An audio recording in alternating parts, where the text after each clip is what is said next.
Welcome to Happiness Isn't Brain Surgery with Doc Snipes. This podcast was created to provide you the information and tools Doc Snipes gives her clients so that you too can start living happier. Our website, DocSnipes.com, has even more resources, videos, and handouts, and even interactive sessions with Doc Snipes to help you apply what you learn. Go to DocSnipes.com to learn more. Hi, everybody, and welcome to Happiness Isn't Brain Surgery with Doc Snipes, practical tools to improve your mood and quality of life. Today, we're going to be talking about living with ADHD. So the first thing we're going to do is kind of define what ADHD looks like and some of the problems it might cause. And then we're going to move into things that you can do. People with ADHD often have difficulty getting organized. So if you've got ADHD, you probably know this already. It's hard to remember all the little things, to get organized, to remember what you've got to bring to work today, to know what you need to put in your backpack to take to school, etc. So difficulty getting organized is one thing. Now, people can have this without having ADHD. So, we want to look at a bunch of symptoms together. Chronic procrastination or trouble getting started. Now, this can be caused in people because they've got low self-esteem, they don't believe they can do it, they don't have any confidence in themselves, but it can also be caused by ADHD. Because people with ADHD, number one, often have difficulty following through with tasks because they get distracted once they get started, which can lead to feelings of ineffectiveness. So then they don't even want to get started because they know it's going to end up poorly. They may have many projects going simultaneously. A lot of times people with ADHD are kind of craving different stimulation, and they see this over here and ooh, that sounds like fun, and they see this over here, ooh, that sounds like fun, and they may have 6 different things going. They may have trouble with follow-through, oftentimes because they've got so many different things going simultaneously and they get distracted. They have difficulty staying focused and seeing something through all the way to the end. And one of the things that I will point out here is with people with ADHD, one of the ways you can help them with follow-through, or help yourself if you've got ADHD, is to break bigger tasks down into smaller ones. So as far as follow-through goes, you can get this particular chunk of the task done today, and then tomorrow you can get another chunk of the task done. The key, or the challenge, I guess, when you start doing that is staying motivated to get all the chunks done. And we'll talk about a way of visualizing the final product to help you maintain your motivation later in today's podcast. They may have a tendency to say whatever comes to mind without considering timing or appropriateness. This is one of the things that my son struggles with. He just will, what comes to his mind comes out his mouth. There is no filter. There is no thinking about whether it's appropriate to say or not. And he's gotten better over the years, but it took a lot of practice. They may have a frequent search for high stimulation and an intolerance of boredom.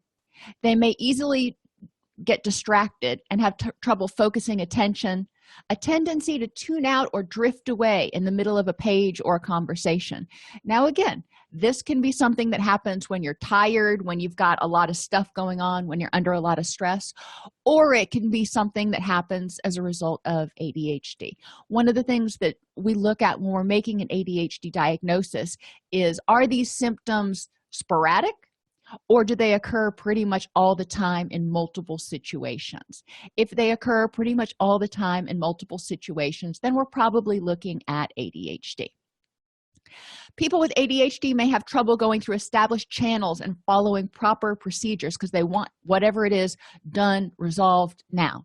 So instead of doing, asking your supervisor and then going to your supervisor's supervisor, people with ADHD may tend to leapfrog over people and just go to the head person right away.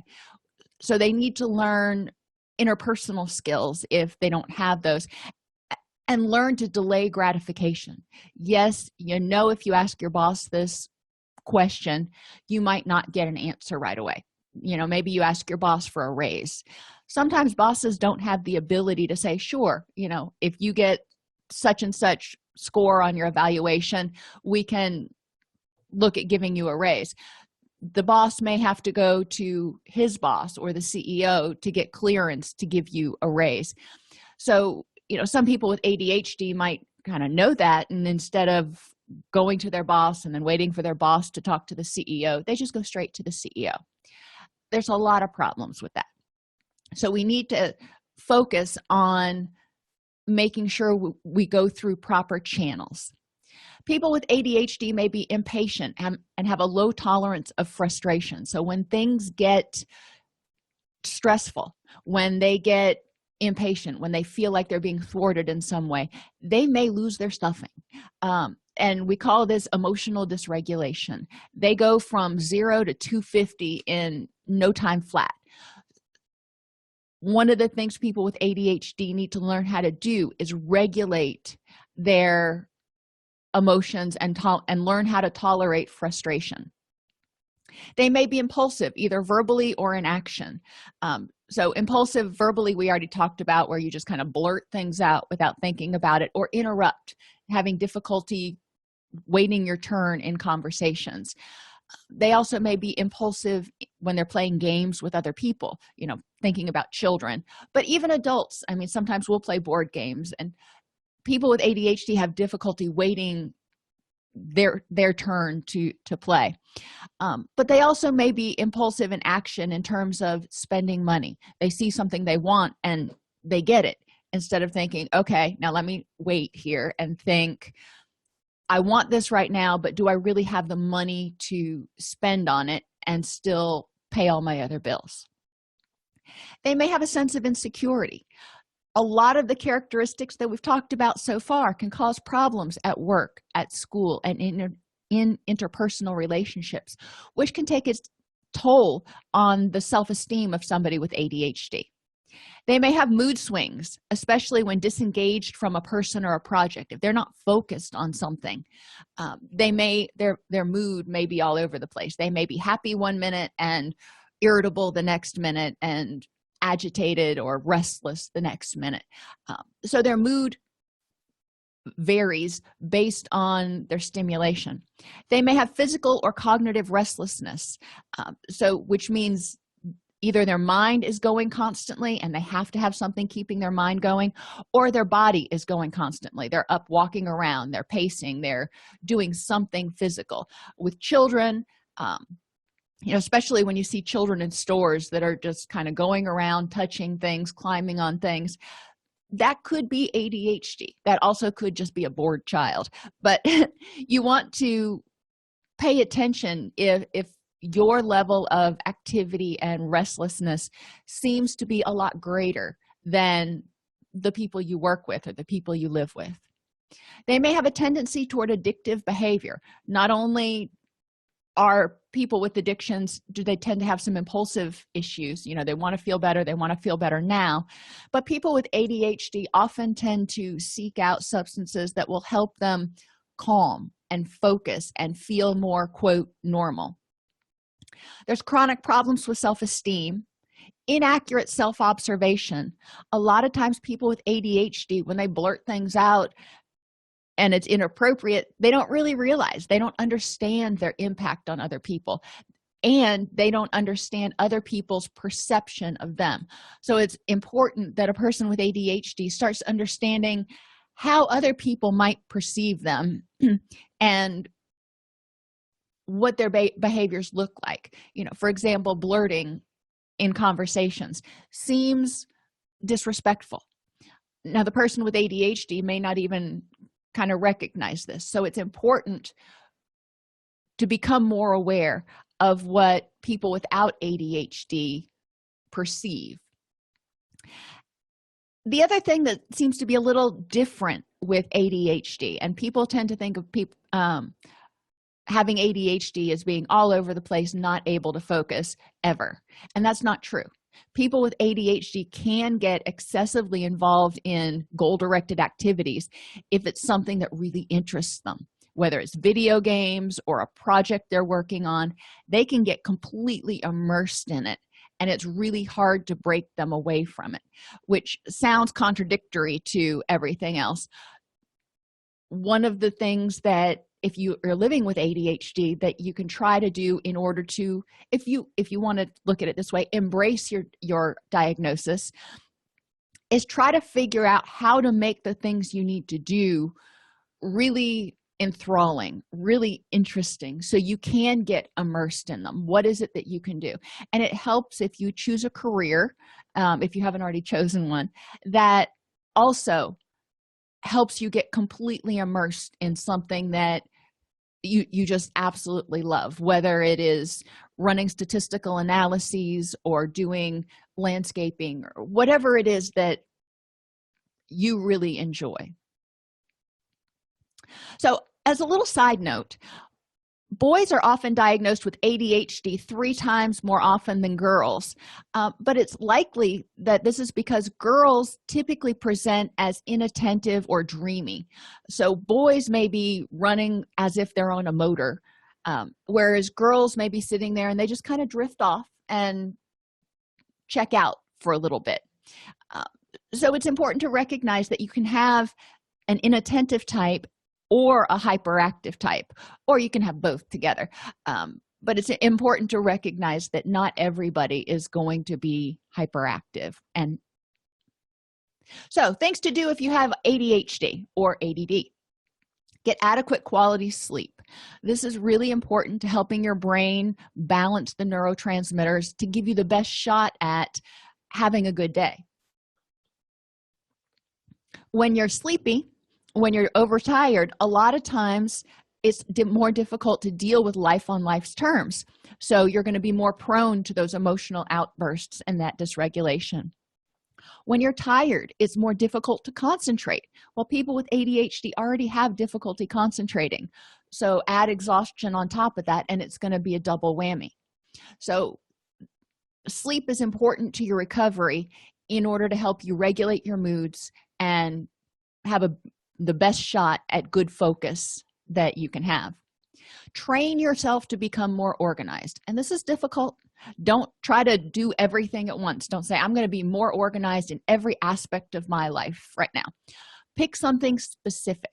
I am going to be more organized in terms of when I go shopping, or I'm going to be more organized in terms of getting ready for work and getting out the door. So set small chunks that you can look at getting more organized with. If you're going to organize your house, for example, pick a particular area that you want to start keeping more organized. That small area, focus on that for right now before you start trying to do everything all at once. But train yourself to become more organized. One of the things you can do for organization is start every morning out by making a to-do list. These are the things that I have to do.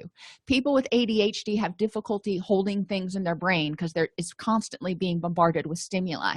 So if you make a list of the things that you have to do and you keep that list with you, then it will be easier to go through and check those things off. When you go to the grocery store, and this is true for anybody, not just people with ADHD, make a list. That way you remember what you need to get when you get to the grocery store. It'll save you a lot of time and a lot of hassle, so you don't have to go back 3 times. Becoming more organized is important to your recovery because it will help reduce conflict between you and other people. When you're disorganized, a lot of times you forget things and you may let people down, or you may not complete tasks as well as you could have. So organization is really important. I mean, think about school kids who have difficulty with organization. They don't get their homework turned in. They may show up to gym class and they've got their shoes and their socks and their shorts, but they don't have their gym shirt. There are a lot of ways that disorganization can negatively impact what you're doing. Think about if you're a working person. You're going to a meeting and you've got to give a presentation, and you get dressed and you get there and you remember to eat breakfast and everything else, and you open your briefcase and you forgot to put the presentation in there. Okay, that's a problem. So organization is really important. One of the things that we ask my son to do is before he gets ready to do something, he needs to think to himself, what are the quote mission critical items? He loves military stuff, so we've always talked about mission critical stuff. If you're going to grandma's, what are your mission critical items that you have to pack? And underwear needs to be on the list. When he was little, he would always forget his underwear. He'll kill me for saying that, but whatever. So it's important to take time out and ask yourself, if it's something really important, take the time. It usually only takes like 5 minutes to think about what you need. If you need to, write it down. And I really encourage people with ADHD to write a lot of things down. You don't have to write it down on paper. You can type it on a notepad app on your mobile device, whatever it is, your iPad, your phone, whatever. So you're not wasting trees and all that kind of stuff, if that makes you happy. But if you write it down, then you're seeing it and you can go back and check it. People with ADHD have difficulty holding things in their brain, so write it down. Prioritize. You're going to have multiple things going on. If you're a child or an adult, you probably have multiple things going on, but as adults, we tend to have more things going on. So you need to sit back and really take time, and this doesn't take forever. Take 1 hour one day and identify what things are most important for you to have in order to have a rich and meaningful life. So a good relationship with your kids, a good relationship with your spouse, success at work, whatever it is, define those things. And then that is your vision. That's what you're working towards. That's your rich and meaningful life. So then you make your list of things that you've got to do that day, and you look at each one of them and you say, is this going to help me move toward what's important to me to have a rich and meaningful life? Or is this just something that sounded cool that is going to be a distraction? We can't do everything all the time. So you have to kind of whittle out things, and people with ADHD want to do everything. So you've got to figure out how to whittle it down to what you want to do. Now, remember, in a rich and meaningful life, you're going to have hobbies and you're going to have interests. So you don't want to not include those. But you need to pay attention to what's going on. For example, I do animal rescue, and I love animal rescue. And I crochet. Love crocheting. That's one of my main hobbies. I have a farm, and I have a half-acre garden.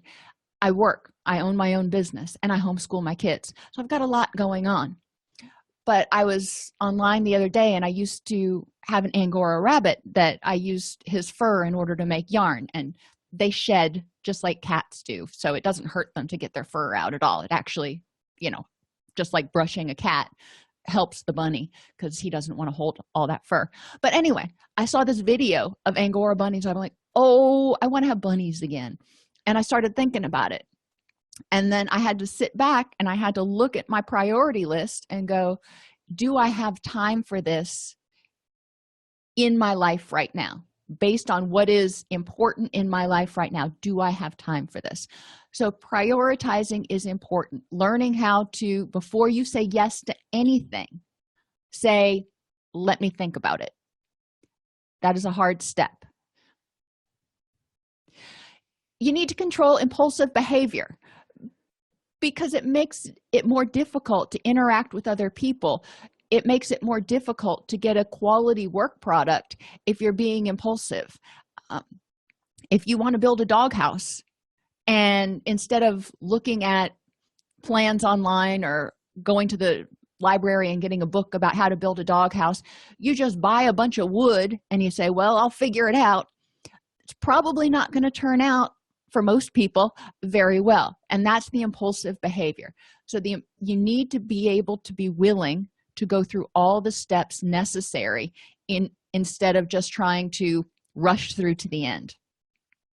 Develop social skills, remembering not to interrupt, not to blurt, and to be able to pay attention and actually listen to what other people are saying. And sometimes it's hard. I totally get it when someone's talking and they seem like they're going on and on and on, and you're like, okay, really, I've got the point already. To restrain yourself and continue to listen instead of interrupting them, blurting, or just drifting off into never never land until they're finished talking. So social skills are really important, both what you say as well as how you listen. One strategy to stop blurting: make a list of the inappropriate situations in which you're most likely to behave impulsively. Sometimes it's okay, if you're hanging out with your friends and you tend to be a little bit less guarded about what you say, that may be okay. But if you're talking to your boss, or if you're at a business meeting, or you're in church, or wherever it is, sometimes it's not appropriate to just blurt things out. So make a list of the situations which are probably going to be the most detrimental if you are blurting things out. When you're about to enter one of those situations, try the following actions. Before you enter it, go, okay, this is one of those situations I have to have my filter on. And at home, we talk about having the filter. And it's just this screen that goes between the brain and the mouth that filters out what should and shouldn't be said in particular situations. But once you get into that situation, before you answer somebody, inhale slowly, exhale slowly, and then say to that person, let me think about that for a second. Now, if they haven't asked you a question or whatever, that may not be the most appropriate response. So something else you could do is inhale slowly, exhale slowly, and paraphrase what they just said. So what I heard you say, or so what you're trying to tell me is, and that will give you a chance to make sure that you heard them correctly, as well as to get out of that fast forward and start thinking about the appropriate response. Another thing you can do, and this is much more basic, but sometimes just imagine locking your mouth with a key to prevent yourself from speaking. I remember meetings that I used to go to, one place I used to work, they would drone on literally 6-7 hours for a meeting. We were in there all day, and I was about ready to crawl out of my skin. But sometimes people would get up there and say things that I knew were wrong, I knew were completely inaccurate, and it would just kind of grate at me, and every fiber of my being wanted to blurt out, that's not right, but that would be inappropriate. So before going into those situations, I had to remind myself that people are going to distort the facts a little bit, because this was a monthly meeting where we would report our departmental progress to our CEO. And we'd go in there, and I would know that people were going to paint the best possible picture, even if it meant stretching the facts some, and I had to bite my tongue. And it was just that important to me. Now, thankfully, my boss was kind of used to me by then. I'd worked for him for about 10 years. So after the meetings, I'd go to his office, and I'd just have to vent it. I'd have to be like, Richard, do you understand? And he's like, yeah, I know. It's not about what they said. It's about how are we going to actually make that happen now? And I'm like, really? But I would hold on to it, and I would hold on to it until we got out of the meeting, and then I would have a place to blurt, so to speak. And if your boss isn't necessarily the safest place to blurt, call a friend, call a significant other, somebody that you can safely let that stuff out if you've been holding things in. Minimize distractions. It is really important for people with ADHD to minimize all of the types of distractions. When my son, he's homeschooled, and when he works, he needs to sit in an environment where he's not looking out the window, because he likes birds and he notices every bird that flies by, where he doesn't have the TV on, where he doesn't have people walking around him, because he gets distracted really easily by visual stimuli, more so than auditory. So it's important with him to make sure that he has a small space that he can keep organized, so there's not a bunch of other stuff on his desk or whatever that might catch his attention, and it's away from other visual stimulus. So when he used to do his homeschool work when he was younger, we had a room, and the room had very plain walls. He had a computer that he would work at, and there was very little in the room that could attract his attention. He was always one, and still is one, for books. So that was one thing we learned we couldn't put in there, because any book we put in there would catch his attention and he would start reading it instead of doing his own homework. So figuring out what kind of environment you need to have in order to best focus. And this is important to your recovery or to your happiness, because it'll help you get things done. It will help you follow through. It will help you achieve your goals if you're not getting distracted every 5 minutes. Find constructive outlets for excess energy. People with the hyperactivity component of ADHD have difficulty sitting still. So in order to do that, you need to look at what are some ways that you have managed your hyperactivity before, and what are some things that are important. Avoiding stimulants, for example, not your medication. If you're on medication for ADHD, obviously take that. But if you drink coffee or other stimulants like Monsters or whatever, any of those drinks, and they rev you up, that's not what you want. If it helps calm you down, that's something else. But if you eat or drink something that tends to rev you up, you want to try to minimize those. Other things that you can do is exercise. Get rid of some of that excess energy. That can help you feel like you're less driven by a motor. That's one of the things that I dislike most about adult church. Whatever church I'm involved in, I always try to volunteer as a Sunday school teacher, because then I can be moving and doing things. I cannot happily sit still for an entire hour and just listen. It's one of the things I like about Catholic church, because we're always standing, sitting, kneeling, talking. It breaks it up. But for me to sit still for an entire hour, and it is really, really difficult. And that's true even for movies. I have difficulty going to the movie theater because I can't easily sustain focus unless the movie is really good, really, really good. I can't sustain focus for that long. I'm more the cartoon type attention span, 15, 20 minutes, and I'm done. I'm out of there.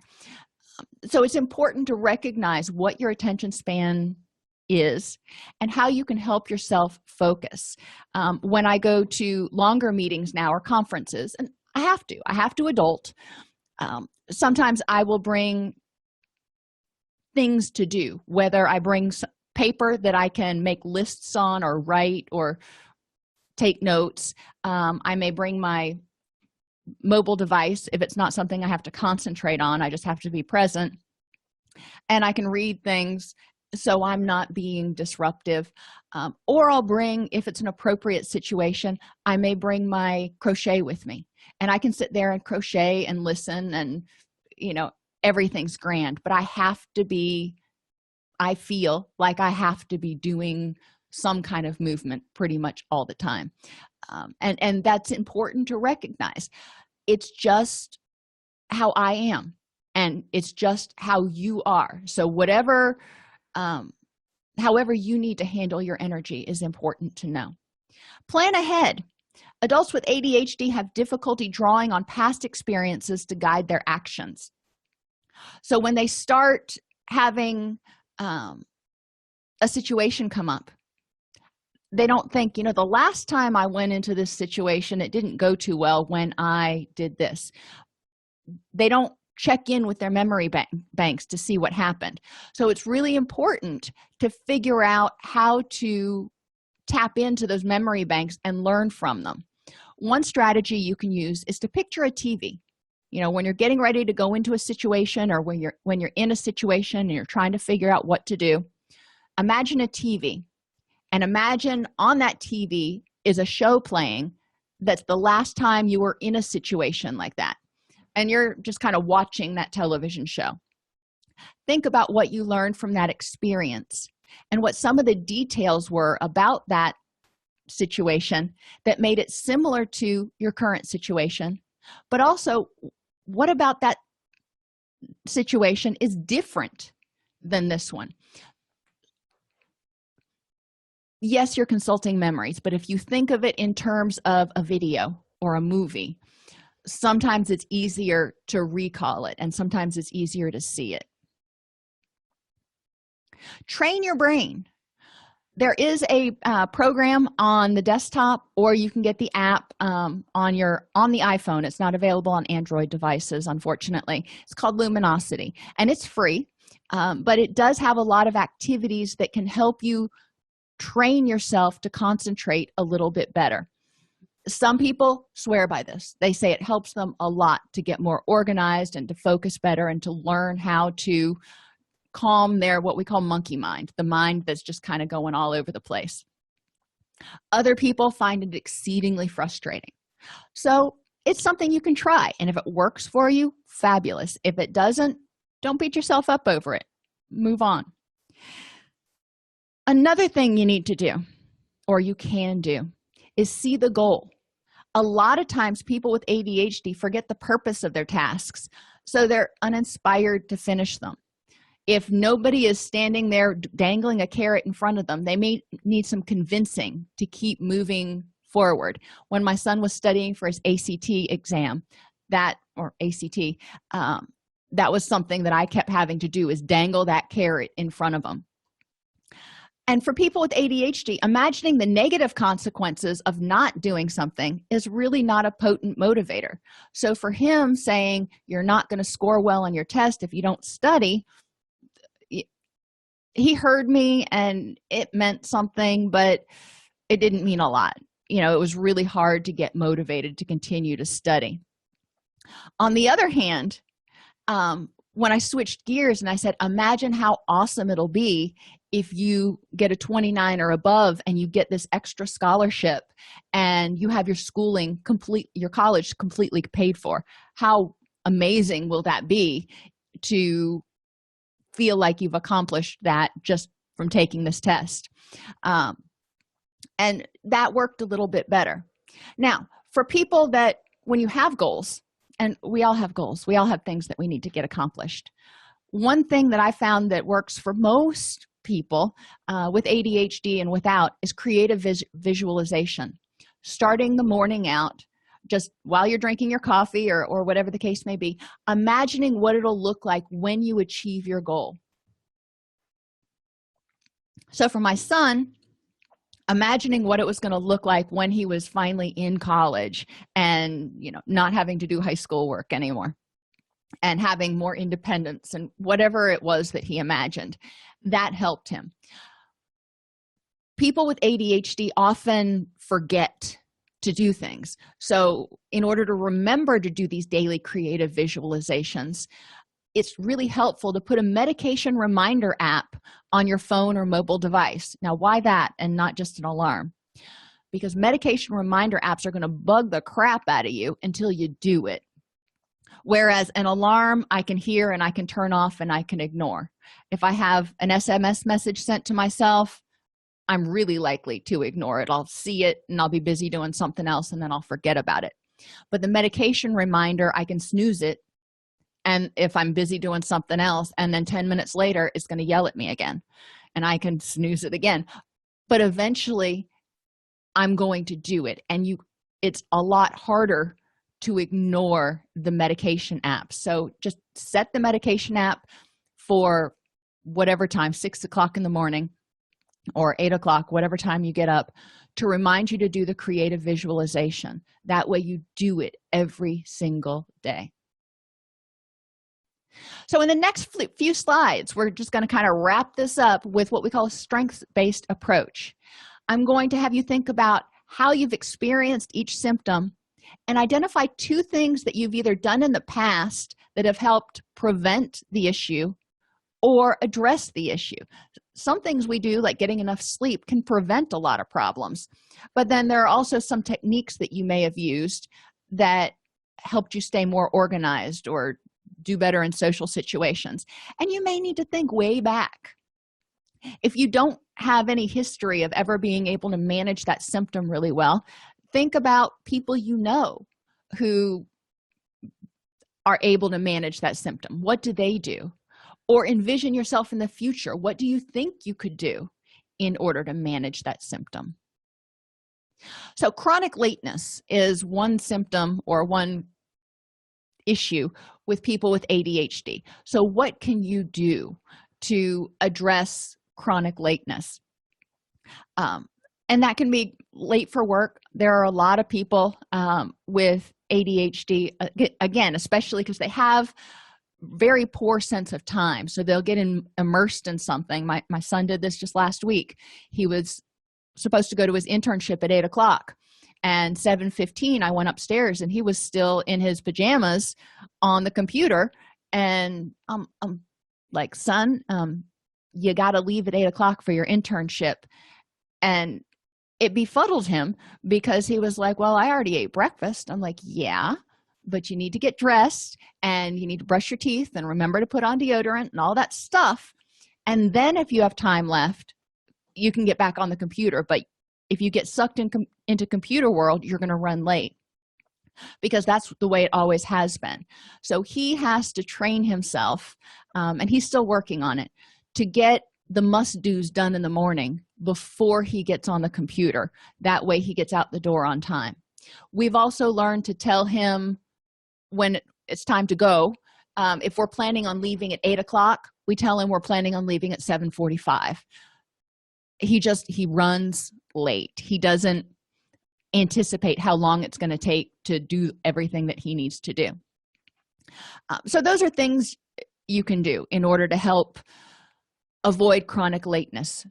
And plan on, what time do you actually need to leave, and then back it up 15 or 30 minutes.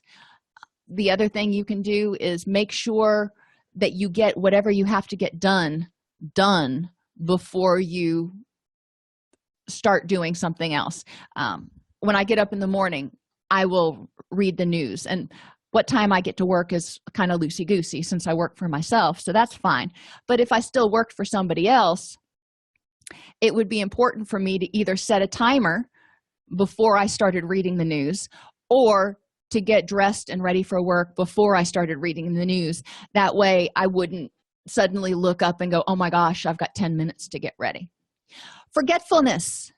One of the easiest things to deal with forgetfulness is to write things down. So thinking about, how do you remember things that are really important? People's anniversaries, people's birthdays, what you need to bring to work, when you have a meeting. How can you remember to do that? And setting alarms on your phone is not always the best answer. I know for me, I tend to do what's called habituating to alarms that come through. The first week or so, I'll pay attention to them, and then after that, I just ignore them. So it doesn't do me any good. So how have you dealt with forgetfulness in the past? And are there things that make your forgetfulness worse? Anxiety. What do you do to deal with anxiety about social situations or projects that are coming up? How do you handle your anxiety? Instead of worrying about what's going to happen, how do you help yourself stay focused in the present and in the here and now? What do you do to develop your self-esteem? Why is it, if you don't feel like you're all that in a bag of chips, why is it that you feel that way? And what do you want to work on in order to feel better about yourself? And how can you feel better about yourself? If you have problems at your job, make a list of the types of problems you have and see if you can identify one or two themes, especially related to your ADHD, whether it's blurting or forgetfulness or lack of follow-through on projects. Those are a couple of the big ones that I see a lot. And figure out how you're going to start addressing those. If you have difficulty controlling your anger, I suggest minimizing any types of foods or drinks that may rev you up and make you more prone to be aggressive or wound up. Working on your time management. People who have anger issues often feel overstressed and overburdened already. And then also, again, look back at how you've handled your anger in the past. What do you do? What strategies work for you? If you're impulsive, we talked about several things that you can do, and I'm sure there have been times where you've sat through a meeting without being impulsive. I'm sure there have been times where you've gone to an interview or had a date or whatever it is where you were less impulsive. What was different about those times? How were you able to be less impulsive? What can you do to improve your organization? When you see yourself procrastinating, what can you do to get started? And one of the things that my committee chair told me when I was working on my dissertation was to do 15. Force yourself to start something for 15 minutes, and if you're still miserable after 15 minutes, you can stop. But most of the time, just doing it, just getting started is the worst part. When I went on my run this morning, I really didn't feel like doing it, but I told myself, let me run for a mile, and if I'm still miserable after a mile, then I will do something else. And I finished my full run without any problem. And low frustration tolerance. Think about what happens or what's going on when you're able to deal with life on life's terms versus what's different when you feel like you just can't tolerate any sort of frustration. You have to have it your way. You have to be in control. Again, a lot of times when people have low frustration tolerance, if you look, they're not sleeping well. They may not be eating a great diet. They probably feel overwhelmed with other things, and just one more thing coming their direction or one more thing that they feel is out of their control can make them feel very frustrated and become upset very easily. So ADHD and ADD can negatively impact relationships, work, and addiction recovery if not addressed.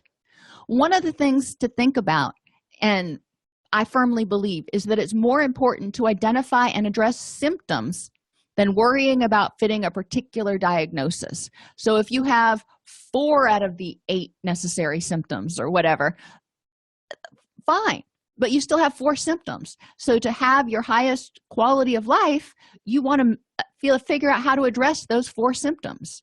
If you went to the doctor and in order to get diagnosed with the flu, he said you had to have these 6 symptoms, but you only had 4 of them. You had a sinus infection, a high fever, were coughing and throwing up. Okay, we'll just pick those. But you didn't meet all the criteria for the flu, for example. You wouldn't want to walk out of the doctor's office going, well, I don't have the flu, so there's nothing that can be done. You still want to address those 4 symptoms because it's not pleasant to be throwing up and having a fever and whatever else I said. Same thing with our mental health. Don't worry about whether you meet the criteria for a diagnosis. If there's a symptom that's causing you problems, figure out what makes it worse and try to figure out how to not do that, and figure out what makes it better and do that more often. Figure out how you've handled it in the past and do that more often. Think about in the past when it hasn't been a big issue, what's been different, and see if you can create more of that situation now. Once you've identified the symptoms that are causing you problems, pick one. Identify which symptom is most problematic for you and address that one first.